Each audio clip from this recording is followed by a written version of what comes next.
नमस्कार, मैं हूं संजय शर्मा। आप देख रहे हैं 4 PM यूपी। यूपी में एनकाउंटर हुआ। गाजियाबाद में दो नौजवानों की लड़ाई हुई मोटरसाइकिल विवाद को लेकर। लेकिन गोदी मीडिया इसको हिंदू मुसलमान का फसाद का रंग देने में जुट गई। कहने लगे कि बकरीद के बहाने कत्ल कर दिया गया और सीएम बयान देने लगे अब बख्शा नहीं जाएगा और वगैरह वगैरह नफरत के। वो बीजेपी के चिंटू नेता जो बीजेपी का चुनाव तक हार गए थे, उनकी हैसियत नहीं बची। वो बयान देने लगे कि अगर इस तरह के हिंसक लोगों को पालोगे, एक समुदाय को कोसने लगे और नफरत की खेती बढ़ाने लगे चुनाव पास में जो है। लेकिन क्या इससे, इस नफरत से आपके महंगे होते सिलेंडर के दाम कम हो जाएंगे? क्या बढ़ते हुए पेट्रोल की कीमतें आपको छोड़ देंगी? इस नफरत के माहौल को समझिए और राजनीति की विचार समझने के लिए वीडियो देखिए। चैनल को सब्सक्राइब करिए और दोस्तों से कहिए ये वो चैनल है जो सच दिखाता है, जो आपकी बात दिखाता है। अभय दुबे जी से मैंने इन्हीं मुद्दों पर बातचीत की है। लेके चलता हूं आपको अभय दुबे जी के पास। 4PM न्यूज नेटवर्क में बहुत बहुत स्वागत है अभय दुबे जी आपका। मैं कई सारे अलग अलग मुद्दों पे आज आपसे बात करूंगा, लेकिन आज मुझे एक आईएएस अफसर का फोन आया और मैं बड़ा हैरान हुआ। वो दिल्ली कैडर के आईएएस से, उन्होंने मुझे किस्सा बताया। तो बस 2 मिनट का किस्सा है, मैं सुना लूं फिर मुद्दे पे आऊंगा। उन्होंने कहा कि एक जगह एक बहुत बड़ा सैकड़ों एकड़ में एक आदमी का फार्म हाउस था। वो ईश्वरीय रूप था। वहां पे हजारों लाखों करोड़ों घड़ियां लगी हुई थी। तो कोई इसका मित्र क्या, उसने कहा कि इतनी घड़ियां क्यों लगा रखी हैं, सबका समय अलग अलग। बोले नहीं, समय नहीं है ये पृथ्वी के सारे महत्वपूर्ण लोगों की घड़ियां हैं। जैसे कोई झूठ बोलता है तो घड़ी सुई आगे बढ़ जाती है। बोला अच्छा, एक घड़ी है वो बंद पड़ी है, वो तो हिल ही नहीं रही। बोले वो राजा हरिश्चंद्र की घड़ी है। वो घड़ी आज तक इसलिए नहीं चली क्योंकि राजा हरिश्चंद्र ने कभी झूठ ही नहीं बोला। फिर उसने कहा कि भाई इसमें हमारे विश्वगुरु की घड़ी नहीं दिख रही है, वो घड़ी कहाँ है? बोले वो घड़ी यहाँ नहीं है। बोले फिर वो घड़ी कहाँ है? बोले वो मैंने अपनी मेज पे लगा ली है क्योंकि वो टेबल फैन की तरह काम करती थी, इतनी तेजी से चलती थी। तो आज मैंने कहा कि मन की बात में छात्रों का मुद्दा नहीं होता, पेपर लीक का मुद्दा नहीं होता, बढ़ती महंगाई का मुद्दा नहीं होता, मंगलयान पर कैसे जाए इसका मुद्दा होता है। गैस के सिलेंडर फिर बहुत तेजी से बढ़ गए और वो मेलोडी टॉफी के से भी काम चल नहीं रहा। ये सिलेंडर लोग ओढ़ें, बिछाएं, उज्ज्वला योजना के फोटो खिंचाएं, उस पर बैठ के डांस करें। क्या मध्यम वर्गीय परिवार, गरीब परिवार विश्वगुरु छोड़ेंगे कहीं जिंदा रहने लायक या नहीं छोड़ेंगे? क्या लगता है? देखिए, जिस दिन इस देश की सड़कों पर लोग सरकार के विरोध में लंबा लंबा जुलूस निकाल रहे होंगे, नारेबाजी हो रही होगी, धरने प्रदर्शन हो रहे होंगे सारे देश में, और भारतीय जनता पार्टी वाले परेशान हाल इधर उधर घूम रहे होंगे, उस दिन भी नरेंद्र मोदी अपने प्रचार तंत्र के जरिए हैप्पी नैरेटिव चला रहे होंगे। उस दिन भी कह रहे होंगे अमृत काल चल रहा है। उस दिन भी वो कह रहे होंगे कि हमारी अर्थव्यवस्था दुनिया की तीसरी सबसे बड़ी अर्थव्यवस्था बनने जा रही है। उस दिन भी वो कह रहे होंगे कि हम बहुत तेजी के साथ ग्रो कर रहे हैं। उस दिन भी कह रहे होंगे कि भारत इस चीज का हब बन चुका है, भारत उस चीज का हब बन चुका है। जाने कितनी चीजों का हब वो भारत को बना चुके हैं, लेकिन वो हब कहाँ है वो अभी तक दिखाई नहीं पड़ रहा है। हमने इस देश में 25 नए एयरपोर्ट बना दिए हैं। भारत कितनी तेजी के साथ आगे बढ़ रहा है। कितने हम लोगों ने फ्लाईओवर बना दिए हैं। सब जो कभी नहीं कहेंगे वो कि भारत के 80 करोड़ लोगों को हम लोग मुफ्त अनाज दे रहे हैं, इसलिए हमारी अर्थव्यवस्था थोड़ी संकट में है। वो कभी लोगों के सामने खड़े होकर नहीं स्वीकार करेंगे कि इस वक्त हमारा जो विदेशी मुद्रा भंडार है, जो फॉरेन करेंसी एसेट्स हैं हमारे, वो जरा कम हो गए हैं और हम लोगों को बहुत परेशानी हो रही है उनका स्तर बनाए रखने में, क्योंकि उससे हम इंपोर्ट का बिल, जो चीजें आयात करते हैं और खासतौर से तेल आयात करते हैं, पेट्रोल और डीजल आयात करते हैं, कच्चा तेल आयात करते हैं, उसका बिल चुकाना पड़ता है। वो कभी भी नहीं लोगों को बताएंगे। वो कहेंगे नौजवान देश की प्रगति में उत्साहपूर्वक भाग ले रहा है। नौजवान देश की प्रगति में उत्साहपूर्वक भाग ले रहा है। अब वो नौजवान सड़क पर काक्रोच बनकर शिक्षक, जो नौजवान शिक्षक है, उसको जो अपॉइंटमेंट मिला था, वो 8 साल बाद भी जो है उसको नौकरी नहीं मिल पाई, इसलिए सड़क पे वो काक्रोच की बात रेंग रहा है। वो नौजवान, वो कभी नहीं इस बात को स्वीकार करेंगे। पेपर लीक हो रहा है, कुछ भी हो रहा है, वो अपना हैप्पी नैरेटिव कभी मन की बात के जरिए, कभी भाषण, उन्होंने कभी आज तक स्वीकार किया? आप उनके पिछले 5 साल में दिए गए वैसे तो 12 साल में दिए गए भाषण भी देखे जा सकते हैं, लेकिन छोड़िए, वो काफ़ी बड़ा हो जाएगा। पिछले 4-5 साल में दिए गए प्रमुख भाषणों को देख लीजिए, सब भाषण नहीं, प्रमुख भाषण जो महत्वपूर्ण मौकों पे दिए उन्होंने, उनमें आप देख लीजिए हर जगह वो हैप्पी नैरेटिव चलाते हुए दिखते हैं। विपक्ष पे वो भ्रष्टाचार का आरोप लगाते हैं, लेकिन कभी नहीं स्वीकार करेंगे कि उनका जो स्किल मंत्रालय है, उसमें 1 लाख करोड़ का भ्रष्टाचार हुआ और वो भ्रष्टाचार की रपट जो है वो सीएजी रिपोर्ट में वो पूरा का पूरा दर्ज है। कभी भी नहीं स्वीकारेंगे वो कभी भी। नरेंद्र मोदी एक ऐसे नेता हैं जो अभी भी जब ये कह रहे हैं कि भाई देश में आर्थिक संकट आ सकता है, दिक्कतें हो सकती हैं, तो वो कह रहे हैं कि वो इसलिए आ सकता है क्योंकि कोविड हुआ था और उसके बाद फिर खाड़ी युद्ध हो गया। उसमें उनकी कोई कमी नहीं है। उन्होंने, आप देखिए ना, आप उनका वो भाषण देखिए जिस दिन संसद में लिख के लाए थे। अभी उन्होंने पिछला भाषण संसद में पढ़ा था, जिसमें उन्होंने पहली बार लोगों से कहा कि देश जो है वो एक देश में संकट आ सकता है और कोविड जैसा संकट आ सकता है। यही तो उन्होंने अपने भाषण में कहा था। आप उस भाषण को ही देखिए, 20-25 मिनट का, 24 मिनट का वो भाषण था। उस भाषण में भी ज्यादातर समय वो अपनी सरकार की उपलब्धियां गिनाते रहे। हमने तेल का इतना भंडारण कर लिया है, उतना कर लिया, इतना कर लिया। चूंकि उनके साथ कोई जवाब सवाल नहीं हो सकता है, चूंकि उनके दिए हुए आंकड़ों को कोई चुनौती नहीं दी जा सकती है, चूंकि वो उपलब्ध नहीं है किसी भी किस्म की जवाबदेही के लिए, किसी भी किस्म की जरह के लिए, किसी भी किस्म की सवाल खानी के लिए उपलब्ध नहीं है, इसलिए वो जो कहते हैं वो कह के निकल जाते हैं। हवा में उनका झूठ तैरता रह जाता है, इसीलिए वो घड़ी जो है वो फैन की तरह चलती रहती है लगातार। जो हैप्पी नैरेटिव है नरेंद्र मोदी का, वही है उनका सतत बोला जाता हुआ झूठ। वो और उनके तमाम सलाहकार, उनकी प्रचार टीम ये लगातार करते रहते हैं, बिल्कुल कॉन्स्टेंटली, लगातार। जिस दिन से वो प्रधानमंत्री बने हैं, शुरू में तो थोड़ा सा उलझन थी, कैसे काम किया जाएगा, इसकी बहुत सारी उनकी अपनी संहिताएं वगैरह तय नहीं थी। वो टटोल रहे थे, कभी इस पक्ष में कभी उस पक्ष में, इसलिए कई काम जो उन्होंने किए उनको वापस भी उन्हें लेना पड़ा। यहाँ तक कि बाद में किसान आंदोलन के कारण वो 3 कानून भी वापस लाने पड़े। जो भूमि अधिग्रहण के लिए अध्यादेश जारी किए गए थे, वो अध्यादेश भी उन्हें वापस लेने पड़े। इस सब उन्हें करना पड़ा उन्हें। लेकिन जब उनके पैर जम गए, और खास तौर से 2019 के बाद जब उनके पैर जम गए, उसके बाद नरेंद्र मोदी ने जो झूठ बोलने का सिलसिला शुरू किया है और हर किस्म की जवाबदेही की उपेक्षा करने का जो सिलसिला शुरू किया है, उन्होंने, उनके सलाहकारों ने, उनके मंत्रियों ने, उनकी पार्टी ने, वो अभूतपूर्व है।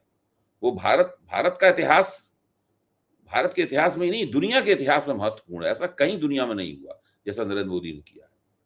अब आपने एक सुनाया लतीफा घड़ियों वाला, एक मैं आपको सुनाता हूं। उससे आपको ये अंदाजा होगा कि नरेंद्र मोदी इतना झूठ बोलते हैं, लेकिन उनका झूठ जो है वो पकड़ा क्यों नहीं जाता। यानी वो एक ऐसा झूठ है जो पकड़ गया है फिर भी पकड़ा नहीं जाता है। ऐसा है कि नेपोलियन बोनापार्ट ने, ऊपर थे नेपोलियन बोनापार्ट का देहांत तो बहुत पहले हो गया, तो उन्होंने ईश्वर से कहा नेपोलियन बोनापार्ट ने कि यार कुछ दिन मैं पृथ्वी की सैर करने जाना चाहता हूं दोबारा। तो ईश्वर ने उन्हें इजाजत दे दी। तो सबसे पहले उन्होंने देखा दुनिया में सबसे ताकतवर देश कौन सा है, तो अमेरिका में उन्होंने लैंड किया। ट्रंप से मुलाकात की नेपोलियन बोनापार्ट ने। ट्रंप भी बहुत खुश हुए उनसे मिलकर। ट्रंप से पूरी बातचीत करने के बाद नेपोलियन ने कहा कि अगर मुझे, मिस्टर डोनाल्ड ट्रंप, अगर मेरे पास आप जैसी शानदार ताकतवर सेना होती और इतनी जबरदस्त मिलिट्री की टेक्नोलॉजी होती, तो मैं वाटरलू का युद्ध कभी नहीं हारता। वाटरलू का युद्ध हार के ही नेपोलियन परास्त हुआ था, मैं वाटरलू का युद्ध कभी नहीं हारता। उसके बाद नेपोलियन इजराइल गए, वहां नेतन्याहू से उनकी मुलाकात हुई। नेतन्याहू से बातचीत करने के बाद उन्होंने कहा अगर हमारे पास मोसैड जैसी संस्था होती और ऐसा जासूसों का जाल होता जो आपके पास है, सीक्रेट एजेंटों का, तो मैं कभी वाटरलू का युद्ध नहीं हारता। फिर वो भारत आए और उन्होंने विश्वगुरु से मुलाकात की। विश्वगुरु से मुलाकात करने के बाद उन्होंने विश्वगुरु से ये कहा कि अगर जिस तरह से मीडिया आपने कैप्चर कर रखा था, उस तरह से अगर कर रखा है, इस तरह का मैंने अगर मीडिया कैप्चर कर लिया होता तो आज तक कोई जान ही नहीं पाता कि मैंने वाटरलू का युद्ध हारा। किसी को पता ही नहीं लग पाता कि मैंने वाटरलू का युद्ध हारा है। ये स्थिति है। इसीलिए मोदी जी से कभी कोई जवाब सवाल नहीं हो पाता। वो कुछ भी कहते रहे, वो लगातार एक हैप्पी नैरेटिव अपनी तरफ से चलाते रहते हैं। लोग उसको कितना रिसीव कर रहे हैं, कितना ग्रहण कर रहे हैं, कितना विश्वास कर रहे हैं, कितना नहीं विश्वास कर रहे हैं, इससे उन्हें मतलब नहीं है। ये एक पॉलिटिकल टेक्नोलॉजी है संजय जी, ये एक पॉलिटिकल टेक्नोलॉजी। आपके विरोधी कुछ भी कहते रहे, अखबार में कोई भी विश्लेषण छपता रहे, विदेशी संस्थाएं कुछ भी कहती रहे, कोई भी रेटिंग मिलती रहे, कुछ भी मिलती रहे। जैसे कि सब लोग जानते हैं कि भाई हिंदुस्तान जापानी अर्थव्यवस्था से, नरेंद्र मोदी का दावा है कि जापान की अर्थव्यवस्था से हिंदुस्तान केवल एक कदम पीछे है, हिंदुस्तानी अर्थव्यवस्था। साथ में यह भी एक तथ्य है कि जापान का जो पर प्रति व्यक्ति आमदनी है वो तो करीब $15,000 के बराबर है, और भारत की प्रति व्यक्ति आमदनी तो $2,500 है। तो मोदी जी ये कभी नहीं कहेंगे, वो लगातार यही कहते रहेंगे कि जापान से हम केवल एक कदम पीछे हैं, जापान से हम केवल एक कदम पीछे हैं। तो उसका जो, और वो जो एक कदम पीछे है वो भी एक मनगढ़ंत और बना बनाया झूठ है, मतलब है। तो ये सब करके वो एक पॉलिटिकल टेक्नोलॉजी है। वो कहते हैं कोई कुछ भी कहता रहे, कोई कुछ भी करता रहे, हम अपना काम ये लगातार करते ही रहेंगे। ठीक भी है, और ये तकनीकी अच्छा, काम भी करते हैं। एक और मैं उदाहरण बताएं, उन लोगों ने, उनके आईटी सेल ने वो खबर चलाई, हिंदू वाली खबर कॉन्कॉक्ट की, हिंदू वाली खबर, जिसमें इंदिरा गांधी की 1967 की तस्वीर थी और ये लिखा था कि इंदिरा गांधी ने सोना न खरीदने की अपील की। ये अच्छा, उसके बाद वो ये पोल खुल गई कि वो खबर फर्जी थी, फैक्ट चेक से जरिए हिंदू ने खुद ही उसका खंडन कर दिया। आप क्या जानते हैं, इससे बीजेपी के आईटी सेल को अफसोस हुआ होगा, या उन्होंने सोचा होगा कि हमारी गलती पकड़ गई, कोई शर्मिंदगी हुई होगी उनके अंदर, या उन्होंने एक कप चाय कम पी होगी क्या उन्होंने उस दिन? नहीं, क्योंकि वो ये जानते हैं कि उनके जो भक्त, वो जो झूठी खबरें चलाते हैं, उनके 2-3 स्तर होते हैं। एक खबर जो पकड़ जाती है, वो खबर भी उनका जो भक्त मंडल है, उस भक्त मंडल उसका उपभोग कर लेता है तब तक। उसके बाद भी एक खबर आई थी, एक आदमी मानने को तैयार नहीं था कि वो खबर जो है वो झूठी है, वो लगातार उस पर अड़ा हुआ था कि नहीं इंदिरा गांधी ने कहा था। वो कुछ नहीं मानने को तैयार था कि हिंदू ने खुद खंडन कर दिया, कुछ नहीं, वो बार बार दिखा रहा था, ये देखो ये देखो ये देखो, कुछ भी आप तर्क दिए नहीं। तो कुछ ऐसे लोग हैं जो उनका पूरा झूठ पकड़ जाने के बावजूद भी उस झूठ को बार बार कहते और बोलते रहते हैं। ये मामला इस तरह का, ये पॉलिटिकल टेक्नोलॉजी पकड़े जाने पे, पोल खुल जाने पर भी कम से कम कुछ प्रतिशत तो कामयाब हो ही जाती है। भाई अगर पोल नहीं खुली तो इतना करोड़ लोग विश्वास कर लेंगे, पोल नहीं खुली तो कुछ लाख लोग कर ही लेंगे विश्वास, कर ही लेंगे। बिल्कुल सही बात है, भ्रम में तो रहेंगे। कुछ लोगों को भ्रमित कर देंगे, कुछ लोगों को, लोग सोचेंगे पता नहीं, दो तरह की सूचनाएं उनके दिमाग में टकराएंगी, परेशान हो जाएंगे, मतलब कुछ भी होगा। लोगों को सत्य से विमुक्त तो कर ही देंगे। अब जी 6 जून को एक बड़ा ऐतिहासिक दिन होने जा रहा है। काकरोच पार्टी के संस्थापक बहादुर नौजवान ने डरता नहीं है सरकार से 6 जून को भारत आ रहे हैं, और दिल्ली में उन्होंने कहा कि हम जंतर मंतर पर प्रदर्शन करेंगे, युवाओं से अपील की है। क्या लगता है कि ये जो युवा हैं, ये केवल इंस्टाग्राम पे 2-3 करोड़ जुड़े हैं, या वाकई में जन अन्ना के आंदोलन की तरह जंतर मंतर पर उस दिन नौजवानों का हुजूम उमड़ेगा, और सरकार क्या करेगी? अभिजीत को उतरते ही गिरफ्तार करेगी, कहेगी ये तो पाकिस्तानी है, ये तो विदेशी एजेंट है, और जाने क्या क्या ये सब करेगी, या फिर प्रदर्शन होने देगी? क्या लगता है? देखिए, अभिजीत दीपके ने पहले ही ये कहा था कि जैसे ही मैं हिंदुस्तान जाऊंगा ये पकड़ के मुझे जेल में डाल देंगे। अगर वो वास्तव में हिंदुस्तान आ रहे हैं तो मुझे नहीं लगता वो जंतर मंतर तक पहुंच पाएंगे। मैं उनकी बात से सहमत हूं, उन्होंने कहा था मुझे पकड़ के जेल में डाल देंगे। राष्ट्रीय स्वयंसेवक संघ वगैरह ने भी उसको देश को अस्थिरता फैलाने वाली ताकत करार दे दिया है। संघ वाले तो हमेशा 2 तरह के बयान देते हैं, एक बयान तो एक तरफ तो दिया अस्थिरता फैलाने वाली ताकत है, और दूसरा ये भी बयान दे दिया है कि अरे भाई कुछ लोग कहते हैं तो कहते रहे, उससे क्या फर्क पड़ता है। जब चाहेंगे तो वो उनकी चालाक, एक से एक चालाक लोग हैं ना, उनसे चालाक कौन होगा, जब चाहेंगे उस बयान पे जोर देने लगेंगे। अगर उन्हें लगा कि ये बयान थोड़ा सा ठीक नहीं फिट हो रहा तो अरे हमने तो ये बयान कहा था, जब कहेंगे आपने ये नहीं कहा था तो कहने लगेगा नहीं हमने तो ये कहा था। दोनों बयान उनके मौजूद हैं, जब चाहेंगे दोनों किसी बयान पे जोर देंगे, जब चाहेंगे किस बयान का खंडन, किसी एक बयान के बारे में सुनेंगे ही नहीं, दूसरे बयान पे जोर देंगे, जब दूसरे बयान में आप आ जाएगी उसके बारे में सुनना बंद कर देंगे। तो ये तिकड़म ये लोग लगातार करते हैं। मेरा मानना है कि अभिजीत जीतके को ये लोग किसी कीमत पे छोड़ेंगे नहीं, किसी कीमत पे। वो भी बड़ा बहादुर है, तब भी आ रहा है हिंदुस्तान, तब भी प्रदर्शन कर रहा है, बड़ा बहादुर इंसान है। अब देखो अभी तो उन्होंने कहा है, अब देखिए वो आते बहुत दिन नहीं है, आज 1 तारीख है, 6 तारीख में क्या 5 दिन बीच में है, 5 दिन है, 5 से 5 दिन आ जाएंगे वो, देखते हैं क्या होता है। मेरा मानना ये है कि उनको छोड़ा नहीं जाएगा अगर वो आए हिंदुस्तान। आज खबर आई कि शिक्षा मंत्रालय में आग लग गई है। धर्मेंद्र प्रधान जी बड़े खुश होंगे, कोई फाइलें जल गई। मल्लिकार्जुन खड़गे ने लिखा कि शिक्षा मंत्रालय में आग का पता नहीं, पर हमारी शिक्षा व्यवस्था पर असली आग भाजपा ने अपने कुकर्मों से लगाई है। भाजपा ने शिक्षा को पेपर लीक माफियाओं के जरिए लूट लिया है। ये व्यापक घोटाले से शुरू हुई और अब सीबीएसई के छात्र भुगत रहे हैं। हालांकि बाद में शिक्षा मंत्री ने सफाई दी। उनके मंत्रालय ने कहा कि यह आग उनके कार्यालय में नहीं, दिल्ली स्थित school of planning and architecture मंत्रालय परिसर में लगी थी। लेकिन मुद्दा तूल पकड़ता चला गया और लोग सोशल मीडिया पर ट्रोल करते रहे कि शिक्षा मंत्रालय में तो वाकई में आग लगाई जाएगी, क्योंकि सच खुल गया तो धर्मेंद्र प्रधान मुंह दिखाने लायक नहीं रहेंगे। ये सरकार पेपर लीक में अगर आग लगा के उन्हें अपने खिलाफ तथ्यों को मिटाना पड़ा तो वो काम भी करेंगे, वो उस काम को भी नहीं छोड़ेंगे, वो भी काम करेंगे। आज देखिए, आज टीवी पे क्या नीचे खबरें चल रही थी, टीवी पे खबरें चल रही थी कि सीबीएसई कह रहा है कि अफवाहों पे कान न दें, आधिकारिक वक्तव्य पे भरोसा करें। आधिकारिक वक्तव्य क्या है कि अभी हमारी वेबसाइट जो है वो ठीक नहीं चल रही है, अभी हमारी वेबसाइट ठीक नहीं चल रही है, उसको ठीक करने की कोशिश की जा रही है। अच्छा, आप सोचिए, हिंदुस्तान नरेंद्र मोदी के दावे पर अगर यकीन किया जाए तो हिंदुस्तान तो दुनिया की सब बहुत बड़ी अर्थव्यवस्था है। हिंदुस्तान में इतने ये बात सही भी है कि जो सॉफ्टवेयर आईटी के मामले में, इंफॉर्मेशन टेक्नोलॉजी में, सॉफ्टवेयर बनाने के मामले में और सॉफ्टवेयर ठीक करने के मामले में दुनिया भर की फर्मों को सॉफ्टवेयर सर्विस देने के मामले में भारतीय कंपनियां बहुत आगे हैं। भारत के इंजीनियर सारी दुनिया में काम करते हैं जाकर। लेकिन भारत का जो सीबीएसई है, मतलब जो है इतने लोगों का करता है, उसकी वेबसाइट ठीक नहीं चल पा रही। अच्छा, और वो तब हालत है जबकि वो विवादों में घिरा हुआ है। जैसे कि अगर मान लीजिए हम लोगों से कोई गलती हो जाए तो हम पूरी कोशिश करते हैं, हम और आप जैसे लोग, कि भाई उस गलती को हम दोहराएं नहीं,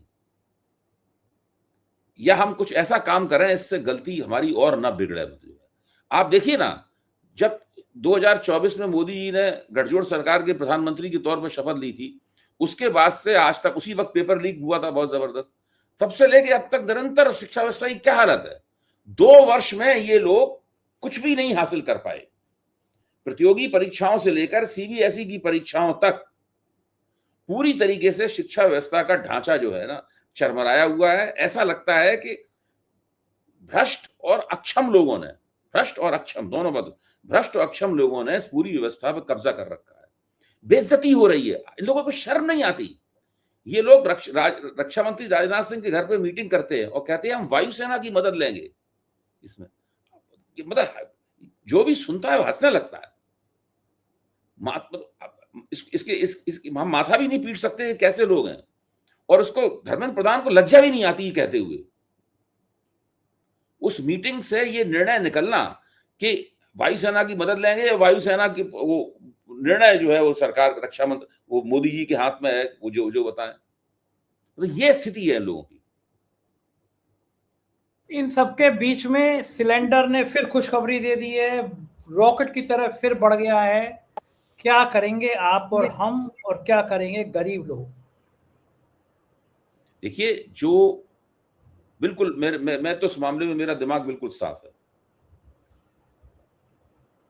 मैं उदारता पूर्वक कह रहा हूं, भारत की 15% आबादी जो है ऊपर की, जिसमें हम और आप जैसे लोग भी शामिल हैं, उस 15% आबादी, जो 15% आबादी है, उस आबादी के ऊपर किसी महंगाई, किसी सिलेंडर की कीमत बढ़ना, किसी गैस का दाम बढ़ना, किसी पेट्रोल का दाम बढ़ना, किसी डीजल का दाम बढ़ना, इन सब चीजों का कोई असर नहीं पड़ता। इसके तुरंत बाद जैसे ही आप 15 से नीचे जाते हैं वो असर क्रमशः बढ़ता चला जाता है। 15 से नीचे आप जाते हैं तो जिनकी आमदनी 75,000 रुपये महीने है, 50,000 रुपये महीने है, 60,000 रुपये महीने है, 20,000 रुपये महीने है, 25,000 रुपये महीने है, 10,000 रुपये महीने है, यानी जो लोग मध्य वर्ग के हैं, निम्न मध्य वर्ग के हैं, गरीब लोग हैं, गरीबी की रेखा के ऊपर बैठे हुए हैं, गरीबी की रेखा से नीचे हैं, ये सारे के सारे लोगों के लिए ये अमृतकाल जो है विष काल की तरह आया है। ये अमृतकाल नहीं है उनके लिए, विष काल है उनके लिए। अब ये बहुत बड़ी समस्या है। लोग मोदी जी ने पूरे समय, पूरे 12 साल में अर्थव्यवस्था की जो बद इंतजामी की है, ये इसका खामियाजा मोदी जी भी भुगतेंगे राजनीतिक रूप से। अब क्या भुगतेंगे? बुढ़ापा आ गया, 2-3 साल की और राजनीति, अब क्या भुगतेंगे? वो 3 साल और राजनीति, 80 साल के हो जाएंगे। आप नरेंद्र मोदी को व्यक्ति के तौर पर मत देखिए। नरेंद्र मोदी एक प्रोजेक्ट के सीईओ हैं। एक प्रोजेक्ट है हिंदू भारत को, भारतीय समाज को एक खास सांचे में डालने का। ये उस प्रोजेक्ट के सीईओ हैं। उनकी अपनी शैली है कंपनी चलाने की। जो ये कंपनी है, हिंदुत्व को आप एक कंपनी मानिए, मोदी जी उसको चला रहे हैं। उनके पास बहुत लंबा चौड़ा स्टाफ है, बड़ा जबरदस्त बजट उनको मिला हुआ है। वो एक प्रोजेक्ट के सीईओ हैं। तो मोदी जी की विफलता उस प्रोजेक्ट की विफलता होगी, ये समस्या है। मोदी जी की अगर बदनामी होती है, लोकप्रियता घटती है, तो उस प्रोजेक्ट की लोकप्रियता घटती है। असली समस्या यहाँ पे है। इस तरह से देखना चाहिए इसको। अभी भी भूत है। मैं आज एक साहब के यहाँ गया, बहुत पैसे वाले थे, तो मुझसे बात चलने लगी राजनीति की। बोले मैं अभी स्विट्जरलैंड गया, पहले जाता था बड़ी नाक कटती थी, इस बार गया तो वहाँ के लोग कहते oh you are the from India, Modi is the great leader. बोले हमारा सम्मान बढ़ गया। मैंने कहा जैन जी का क्या हाल है नौजवानों का? बोले जैन जी पागल है, कुछ नहीं कर सकते, जैन जी से तो मुझे उम्मीद ही नहीं है, ये कुछ नहीं कर सकते। अभी भी लोग इस ख्याल में हैं, कुछ लोग हैं इस ख्याल में। नहीं, मेरा कहना, आप समझिए, जो ऊपर का 15% लोगों की मैंने बात कही थी आपसे, जो विदेशों में रहने वाले भारतीय हैं, जो एनआरआई हैं, ये सब, उनमें से कुछ एक हिस्से को छोड़ दिया जाए जो अपनी आंखें खुली रखते हैं, बाकी सब इसी 15% की ऊपरी परत हैं। कोई फर्क नहीं है ना। हम उस 15%, हम और आप जैसे लोग 15% की निचली परत में आते हैं। हमारी आमदनी राशि घटी तो हम तो उसमें आ जाएंगे, नीचे वाले में आ जाएंगे, हम पे महंगाई का असर होने लगेगा। लेकिन ये लोग 15 परत की ऊंची परत में आते हैं। इनके लिए मोदी जी हीरो हैं और रहेंगे, क्योंकि मोदी जी ने पिछले 12 साल में इसी 15% लोगों की ही सेवा की है।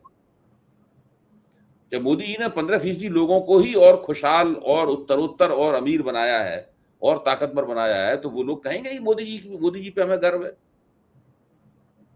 ठीक बात है, मतलब गर्व की भी सीमा है। आज तक जैसा चला, एक सवाल मैं आपसे पूछता हूँ कार्यक्रम खत्म होने से पहले, वो पहला व्यक्ति कौन सा था जिसने मंच पे खड़े होकर कहा था कि मोदी जी भविष्य के प्रधानमंत्री हैं या राजा हो तो ऐसा हो? कौन व्यक्ति था? कोई गरीब आदमी था, कोई बुद्धिजीवी था, कोई यूनिवर्सिटी में पढ़ाने वाला टीचर था, कोई पत्रकार था? कौन था वो इस देश का सबसे बड़ा पूंजीपति था, इसका नाम था अनिल अंबानी। इसी से आप अंदाजा लगा सकते हैं कि किसने हिंदुस्तान में मोदी जी को बनाया है और उनको टिकाए रखने का प्रपंच कौन कर रहा है और किसकी मोदी जी सेवा कर रहे हैं ये। लेकिन जैसे मैं अभी देख रहा था, आज तक देख रहा था, अभय जी सोच नहीं सकता था, 1 घंटे तक प्रोग्राम चला कि एक नौजवान की बकरीद पे हत्या कर दी गई। मसला पुलिस बता रही है मोटरसाइकिल को विवाद था, लेकिन इतना बड़े चैनल पे लगभग 1 घंटे शो चल रहा था। एआई के साथ इमेज बनाई रखी थी, एक मुस्लिम जो है वो इमेज में चाकू घोंप रहा है। हिंसा को जब चैनल पे बात करनी चाहिए थी पेपर लीक की, महंगाई की, वो 1 घंटे तक का प्रोग्राम दिखा रहा है। फिर योगी जी के भाषण दिखा रहा है, हम छोड़ेंगे नहीं और ये हो जाएगा। कितनी नफरत, कितनी हिंसा। देखिए, इन सब मालिकों को पता है, जिन लोगों ने मोदी जी को प्रधानमंत्री बनाया है और प्रधानमंत्री पद पर टिकाए रखा है, उन सब मालिकों को पता है कि ये भी एक पॉलिटिकल टेक्नोलॉजी का हिस्सा है कि आप लगातार जो वास्तविक समस्याएं हैं उनसे लोगों का ध्यान फेरने के लिए ये सब अपने करते रहें। इतने बड़े समाज में, इतने बड़े हिंदुस्तान में एक इतिहास है सांप्रदायिक टकराव का, उसमें कोई ना कोई इस तरह की मान लो घटनाएं होती रहती हैं। आप एक किसी घटना को पकड़ लीजिए और उसके ऊपर अपना नैरेटिव चलाते रहिए। बड़ा खराब है ये गोदी मीडिया, इस हद तक नफरत फैला रहा है देश में, कुछ समझ नहीं आता देश कहाँ जाएगा। बहुत बहुत शुक्रिया अभय जी, आपने मुझे समय दिया, बातचीत की, थैंक यू। ये थे अभय दुबे जी। ठंडे दिमाग से सोचिए देश का क्या हाल हो रहा है। नौजवान, लाखों करोड़ों नौजवान परेशान हैं, नौकरी को परेशान हैं, पेपर लीक पे परेशान हैं, महंगाई बढ़ती चली जा रही है, सिलेंडर फिर महंगा हो गया। नेताओं की अय्याशी कम नहीं हो रही, उनके वेतन भत्ते कम नहीं हो रहे, केवल मार मेरे और आपके जैसे आम मध्यम वर्गीय परिवारों पर, गरीब परिवारों पर पड़ रही है। क्या यही राजनीति है? आज तक पे मैं देख रहा था, 1 घंटे प्रोग्राम चला रहे थे, 2 नौजवानों पे लड़ाई हुई, एक नौजवान ने मोटरसाइकिल विवाद में दूसरे की हत्या कर दी, मारने वाला मुसलमान था तो उसका एनकाउंटर होना तय था। लंबी चौड़ी लिस्ट है जब इस तरह की हत्याएं हुई हैं, लेकिन किसी भी का भी एनकाउंटर नहीं हुआ। वजह मैं पूछूं बताऊंगा तो मुझसे भी मुकदमा हो जाएगा। आप समझदार हैं, समझ लीजिए, उत्तर प्रदेश में एनकाउंटर की लिस्ट निकालिएगा तो आपको एक जाति और समुदाय के नाम सबसे ऊपर नजर आ जाएंगे। क्या यही देश है? क्या इसी विकसित देश की कल्पना की थी? किसी मुद्दे पर बातचीत नहीं, सिर्फ फसाद पर बात, सिर्फ नफरत पर बात, सिर्फ नफरत नफरत नफरत। थोड़ा दिमाग को बढ़ाइए क्योंकि ये आपके देश को तबाह कर रही है। मैं बात से सहमत हूँ, मेरी बात से। तो चैनल को सब्सक्राइब करिएगा, दोस्तों से कहिएगा, ये वो चैनल है सरकार की आंख में आंख डाल के सवाल करता है, इसीलिए देश में बार बार चैनल बंद किया जाता है। इस लिंक को अपने दोस्तों तक जरूर भेजिएगा। शुक्रिया, थैंक यू।